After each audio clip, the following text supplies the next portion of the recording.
आप जो भी लोग हैं भाई, आप मुसलमान हैं, आप हिंदू हैं, आप क्रिश्चियन हैं, आप पठान हैं, आप गोरे हैं, आप अरबिक हैं, आप पख्तून हैं, कुछ भी हैं। ये जो मंडला रहा है हमारे सर के ऊपर, इसकी जद में जब आप आएंगे तो ये नहीं देखेगा कि आपका रंग क्या है, आपकी नस्ल क्या है। कि जो भी पॉलिटिकल क्राइसिस हैं, जो भी आपके बीच में फटे चल रहे हैं, इन चीज़ों से बाहर निकल के आगे जो हंगामे आ रहे हैं, इन हंगामों को रोका नहीं जा सकता। सुनामियाँ आगे आएंगी, आगे सैलाब आएंगे, बड़े ही एबनॉर्मल किस्म के जल्जले आएंगे। तो ये सारे के सारे चैलेंजेस ऐसे हैं जिसको रोका नहीं जा सकता, ये आएंगे ही आएंगे। हमें किस तरह से लॉन्गर पीरियड के बेनिफिट की तरफ सोचना है, ना कि वक्ती बेनिफिट के लिए। अपने जो इंडिविजुअल बेनिफिट्स हैं उनको साइड पे लेके चलना। ये किसी एक कौम का मसला नहीं है, किसी एक मुल्क का मसला नहीं है, ये पूरे ग्लोब का मसला बना हुआ है। और ग्लोब में भी सबसे ज़्यादा जो वनरेबल है इस वक्त वो एशिया, एशियन कंट्रीज़ है। खुदारा एक दफ़ा जाके अपनी ज़िंदगी में से सिर्फ आपका 2 मिनट लगनी है, 2 मिनट में जाके सिर्फ स्टैट्स देखे कि इस वक्त एशिया का एयर क्वालिटी इंडेक्स किस लेवल पे चलेगा। क्या वो एयर क्वालिटी इंडेक्स इस काबिल भी है कि उसमें सांस लिया जा सके, या वो एक डेथ है, एक साइलेंट किलर की तरह। यहाँ के 5 बिलियन लोग हैं जो कि उसकी जद में हैं। तो हमें मिलकर इस बारे में सोचना पड़ेगा। हमें ये पानी के जो रिसोर्सेज हैं, ये जो आप देख रहे हैं, इस पानी के रिसोर्स को बचाने के लिए, ये जो अल्लाह ताला की नेमत है, अगर इसकी कदर नहीं करेंगे हम तो सब कुछ तबाह हो जाए। अस्सलाम वालेकुम, दिस इज़ आज़ाद कश्मीरी। इस वक्त मैं एक बड़े ही खूबसूरत किस्म के माहौल में बैठा हुआ हूँ। ये जो नाला पानी का, साफ़ पानी का नाला जो आप देख रहे हैं पीछे, ये जो बह रहा है, इसको लोकल ज़बान में कस कहते हैं। और कस के इर्द गिर्द में बैठा हूँ। यहाँ पे अक्सर हम गर्मियों में आया करते थे, जून जुलाई के महीने में गर्मी होती थी, और हम नहाने के लिए, अगर आप ज़रा गौर करें तो एक नेचुरल स्विमिंग पूल सा बना हुआ है। इसकी कोई 6 फीट के अराउंड इसकी डेप्थ होगी। यहाँ पे हम नहाने के लिए आते थे। और अभी क्योंकि अप्रैल का महीना है, पानी थोड़ा सा ठंडा है। पानी की क्वालिटी का अगर आप देखें कि बिल्कुल साफ़ पानी है, चलता पानी, थोड़ा सा ठंडा पानी है, लेकिन स्टिल इस ठंडे पानी में नहाया जा सकता है और बड़ा मज़ेदार सीन है। लेकिन क्योंकि हम अपनी सीरीज़ ऑफ वीडियोस में जो बात कर रहे हैं कि कश्मीर में पिछले साल जो मॉनसून की बारिशें थी, 30% उसमें कमी आ गई। कश्मीर में थोड़ा सा मैं आपको बताता चलूँ कि मेरी ऑब्जर्वेशन के मुताबिक, हम किसी एक्सपर्ट से भी इस बारे में बात करेंगे कि कश्मीर का जो ये सारा पानी का जो सर्कल है, जो साइकिल है, वो किस तरह से चल रहा है। लोग डोमेस्टिकली जो पानी इस्तेमाल करते हैं, वो पानी का बेसिक सोर्स किस तरह से थ्रू आउट द ईयर सारा साइकिल चलता है। लेकिन मेरी एक ऑब्जर्वेशन के मुताबिक, I am not a technical person, कि बारिश का पानी, जिस तरह के मॉनसून की बारिशें होती हैं, वो एक सोर्स है जिसमें बारिशों का जो परसेंटेज है वो काफ़ी ज़्यादा है। जो पानी हम डोमेस्टिक पर्पज़ के लिए इधर कश्मीर में यूज़ करते हैं, एग्रीकल्चर पर्पज़ के लिए यूज़ करते हैं, और अपने डिफरेंट कामों में ये पानी यूज़ होता है। फ्रेश वाटर, बारिश का पानी, जो कि जून जुलाई की बारिशों की वजह से आता है। दूसरा सोर्स है बर्फ़बारी।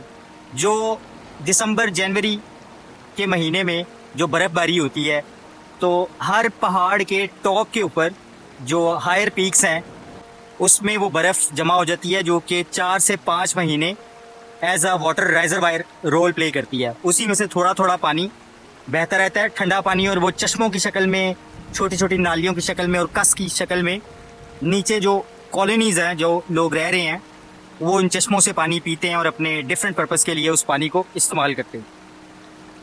अब हो क्या रहा है कि एक तो मैंने आपको बताया कि क्लाइमेट चेंज की वजह से, क्लाइमेट चेंज एक बहुत ही सीरियस इशू है इस वक्त, और कश्मीर की जो आबो हवा है वो इतनी नाजुक है, इतनी डेलिकेट है कि अगर हम इस चीज़ के बारे में गौर नहीं करेंगे तो बड़ा नुकसान हो सकता है। क्लाइमेट चेंज की वजह से पिछले साल इसका बड़ा ही मेजर इम्पैक्ट और एविडेंस देखा गया है कि पिछले साल जून जुलाई में कोई 30% मॉनसून की जो बारिशें हैं वो नहीं हुई, जिसकी वजह से वो दरिया जो सारा साल, वो नाले जो सारा साल जिनमें पानी बह रहा होता था, वो पिछले साल ऑलमोस्ट सूख चुके थे। लोगों के लिए पीने का पानी नहीं था, घर में इस्तेमाल करने के लिए पानी अवेलेबल नहीं था। और लोगों ने क्या किया कि इस तरह के नालों में ये पानी तो अभी थोड़ा बहुत, क्योंकि अभी 10-15 दिन पहले यहाँ पे बारिशें हुई हैं तो थोड़ा बहुत पानी का सर्कल चल गया है। थोड़ी सी बर्फबारी हुई है, बर्फबारी भी जिस लेवल पे होनी चाहिए थी वो नहीं हुई। लेकिन अगर आप 2 महीने पीछे चले जाते तो ये बिल्कुल, ये नाला जो पूरा साल चलता है, ये ऑलमोस्ट सूख चुका हुआ था।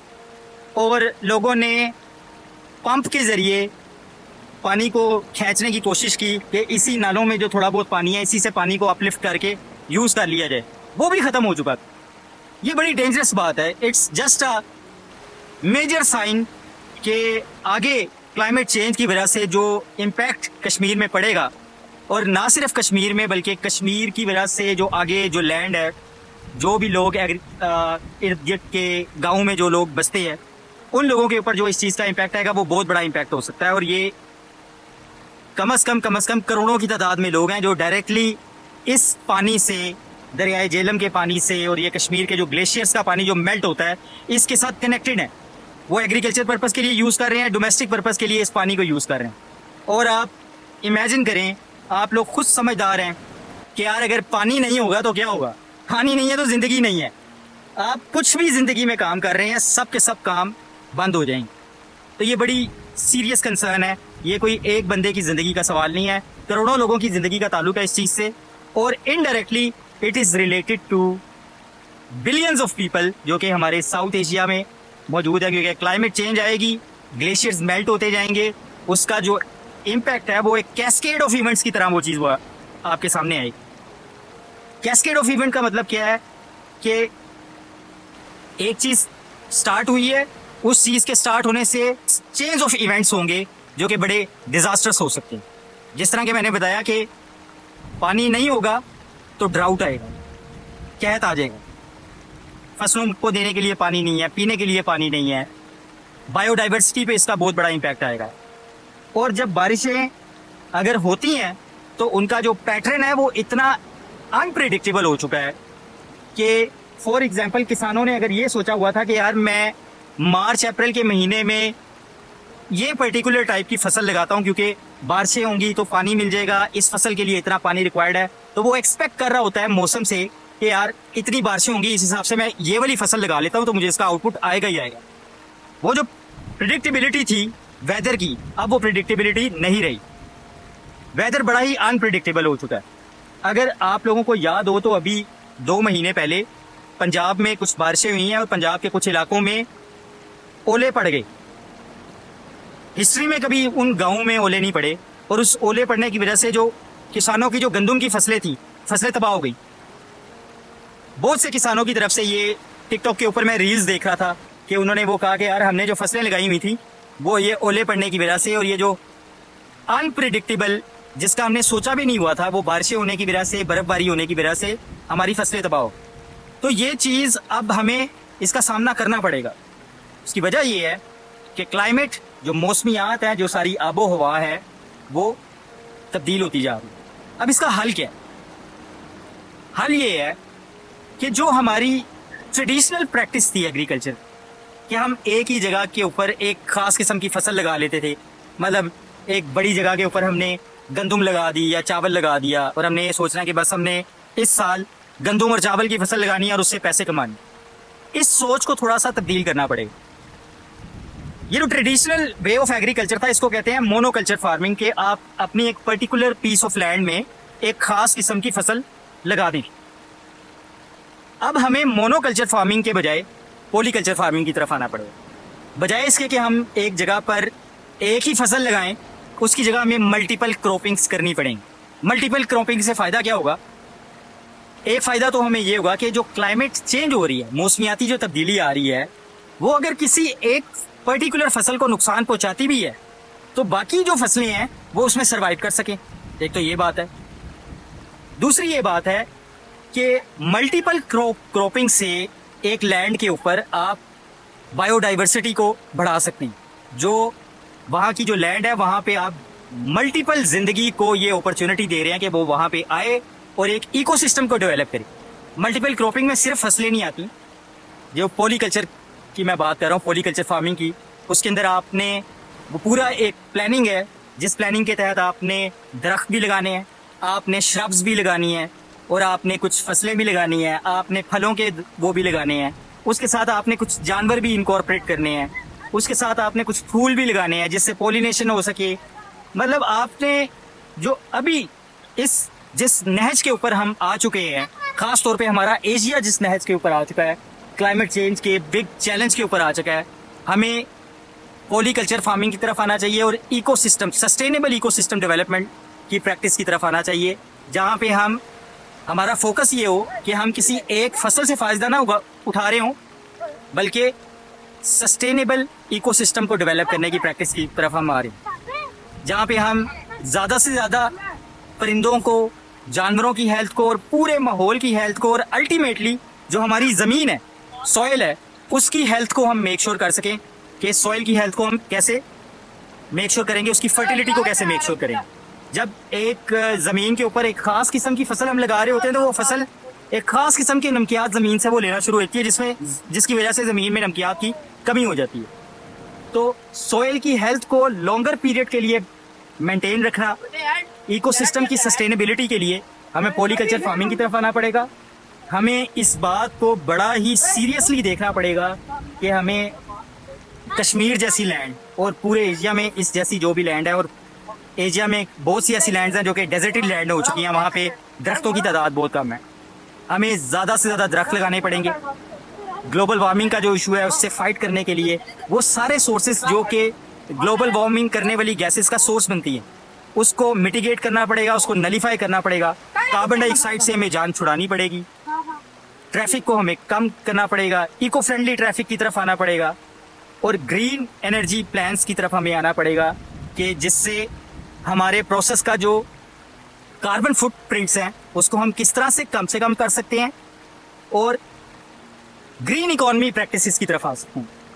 इस वक्त मैं देख रहा हूँ कि बहुत से कॉरपोरेट्स जो हैं वो ग्रीन इकोनॉमी की उन्होंने रट लगाई हुई है, वो एक फॉर्मेलिटी की तरह इस चीज़ को ले रहे हैं, और असल में उनकी प्रैक्टिस के अंदर कहीं ग्रीन इकोनॉमी नज़र नहीं आती। वो ऐसे लग रहा है कि बस उन्होंने अपनी मार्केटिंग कैंपेन के लिए वो एक वर्ड और वो मैसेजिंग उन्होंने जनरेट कर दिया, बट कोई सॉलिड स्टेप्स नज़र नहीं आ रही उनकी तरफ से। तो मैं इन सब लोगों से गुजारिश करना चाहूँगा कि ये सिर्फ बात करने के लिए नहीं है, it's a really big challenge, जो कि सब लोग, सबसे ज़्यादा इसमें जो वनरेबल एरिया है वो एशिया है, जिसका एयर क्वालिटी इंडेक्स भी तबाह हो चुका है, जिसके लैंड रिसोर्सेज भी तबाह हो चुके हैं, जिसकी वाटर रिसोर्सेज भी तबाह हो चुके हैं। अगर आप पोल्यूशन वाइज देखें कि दुनिया के अंदर सबसे गंदे ममालिक कौन से हैं, no offence to Asian countries, लेकिन ये एक रियलिटी है। यहाँ पे पॉपुलेशन बहुत ज़्यादा बढ़ चुकी है, तो रिसोर्सेज को मैनेज करने के लिए हमें इस बारे में सोचना पड़ेगा कि हमें दरख्त लगाने पड़ेंगे। और ये कोई 1 बिलियन दरख्त से मसला हल नहीं होगा भाई, ये 10 बिलियन दरख्त से मसला हल नहीं होगा। और जो लोग मेरे साथ आना चाहें मैं उनको वेलकम करूँगा, और मेरा मैसेज जिन लोगों तक मेरे पास तो इतनी कैपेबिलिटी, इतने रिसोर्सेज नहीं है, ये कैमरा ही है मेरे पास जिसके ज़रिए मैं मैसेज पहुंचा सकता हूं, तो मैं उन सब लोगों को वेलकम करूंगा। और जो टास्क है ना भाई, अगले 5 सालों में जो टास्क है वो एटलीस्ट 500 बिलियन से 1 ट्रिलियन दरख्तों का टास्क है, जिस टास्क को हमें पूरा करना है ताकि हम अपने माहौल को बचा सकें, हम सस्टेनेबल इकोसिस्टम की प्रैक्टिस की तरफ आ सकें, और जो क्लाइमेट चेंज का जो बिगेस्ट क्राइसिस है उसको हम बचा सकें। जो आजकल जो इकोनॉमी की जो डेफिनेशन है वो चेंज हो चुकी है। मॉनेटरी बेनिफिट या फाइनेंशियल बेनिफिट सिर्फ कुछ नहीं होता, बल्कि आज हमें जिस बेनिफिट की ज़रूरत है वो है, उसके लिए जो वर्ड है वो है अब हमारे इकोसिस्टम की सस्टेनेबिलिटी, हमारे इकोसिस्टम की रेजिलियंस। हम कोई भी प्रैक्टिस कर रहे हैं, कोई भी इकोनॉमिक एक्टिविटी कर रहे हैं, तो उसमें फोकस हमारा फाइनेंशियल बेनिफिट नहीं होना चाहिए, बल्कि ओवरऑल हमारा बेनिफिट ये होना, हमारा फोकस ये होना चाहिए कि यार हम अपने पूरे माहौल के बेनिफिट के लिए किस तरह से किरदार अदा कर सकते हैं। थोड़ा बहुत फाइनेंशियल बेनिफिट भी उठा लें, और अपने इर्द गिर्द के जो बेल बूटे हैं, जो प्लांट्स हैं, जो एनिमल्स हैं, जो चरिंद परिंद हैं, जड़ी बूटियाँ हैं, सॉइल की हेल्थ है, पूरा इन्वायरमेंट है, उसकी प्रोटेक्शन के लिए हम किस तरह से असल इंसानों के बच्चों की तरह हम रोल प्ले कर सकते हैं, ना कि हर जगह के ऊपर हम ये देखें कि भाई ये जमीन खाली पड़ी हुई है, इधर अब सिर्फ इंसान रहें, इधर सीमेंट बजरी फैला दो, इधर सीमेंट बजरी फैला। हर चीज का हल सीमेंट बजरी नहीं होता भाई। और खुदारा खुदारा खुदारा अपने दिमाग में ये बात डालें कि जो भी पॉलिटिकल क्राइसिस हैं, जो भी आपके बीच में फटे चल रहे हैं, इन चीज़ों से बाहर निकल के हमें इकट्ठे होकर इस बारे में सोचना पड़ेगा। अगर हम नहीं सोचेंगे तो आप जो भी लोग हैं भाई, आप मुसलमान हैं, आप हिंदू हैं, आप क्रिश्चियन हैं, आप पठान हैं, आप गोरे हैं, आप अरबिक हैं, आप पख्तून हैं, कुछ भी, ये क्लाइमेट चेंज, ये जो वबाल पूरे एशिया के ऊपर ये जो आ चुका है, ये जो मंडला रहा है हमारे सर के ऊपर, इसकी जद में जब आप आएंगे तो ये नहीं देखेगा कि आपका रंग क्या, आपकी नस्ल क्या।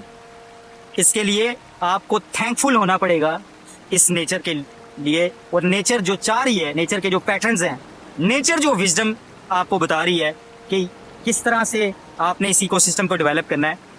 जब तक आप अपनी प्रैक्टिस में वो चीज़ें नहीं लेके आएंगे तब तक आप सर्वाइव नहीं कर सके। और it's already too late, it's already too late. ये जो आगे जो हंगामे आ रहे हैं, इन हंगामों को रोका नहीं जा सकता। जो वेदर के अनप्रेडिक्टेबल पैटर्न्स आ रहे हैं, सुनामियाँ आगे आएंगी, आगे सैलाब आएंगे, बड़े ही एबनॉर्मल किस्म के जल्जले आएंगे। तो ये सारे के सारे चैलेंजेस ऐसे हैं जिसको रोका नहीं जा सकता, ये आएंगे ही आएंगे, बड़ी ज़्यादा फ्रीक्वेंसी के साथ आएंगे। अब हमने सिर्फ ये करना है कि किस तरह इसके आने वाले तबाहकुन इम्पैक्ट से बचा जा सकता है। उससे बचने के लिए हमें इकट्ठे मिल के बैठ के सोचना पड़ेगा कि यार किस तरह से हम अपनी प्रैक्टिसेस को चेंज कर सकते हैं। हमें किस तरह से लॉन्गर पीरियड के बेनिफिट की तरफ सोचना है, ना कि वक्ती बेनिफिट के लिए। अपने जो इंडिविजुअल बेनिफिट्स हैं उनको साइड पे लेके चलें। ये किसी एक कौम का मसला नहीं है, किसी एक मुल्क का मसला नहीं है, ये पूरे ग्लोब का मसला बना हुआ है। और ग्लोब में भी सबसे ज़्यादा जो वनरेबल है इस वक्त वो एशियन कंट्रीज़ है।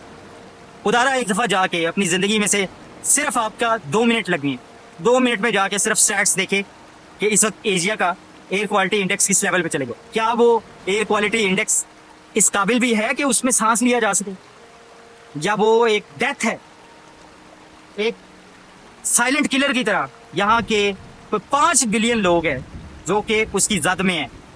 तो हमें मिलकर इस बारे में सोचना पड़ेगा।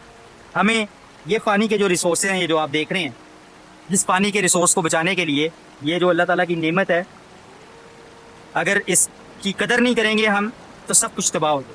हमें अपने लैंड रिसोर्सेज को बचाना पड़ेगा। अभी भी आप देखेंगे ये आपको प्लास्टिक के बैग्स नज़र आ रहे होंगे ये सामने हर जगह।